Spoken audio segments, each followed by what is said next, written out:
नहीं भूल जी हम नहीं भूल जी धरती आखिने नहीं भूल जी नहीं भूल जी हम नहीं भूल जी धरती आखिने नहीं भूल जी।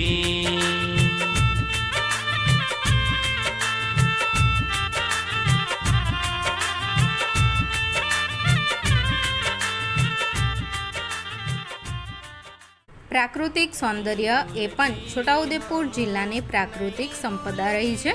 ચોમાસાની ઋતુ દરમિયાન છોટાઉદેપુર જિલ્લામાં કુદરતના વૈભવની અસીમના કહીએ તો પણ પ્રાકૃતિક સૌંદર્ય એ સમૃદ્ધ કુદરતી સંપદા છે। ત્યારે છોટાઉદેપુર જિલ્લાના કવાંટ તાલુકાના નર્મદા નદીના કાંઠા વિસ્તારમાં જ્યાં મહારાષ્ટ્ર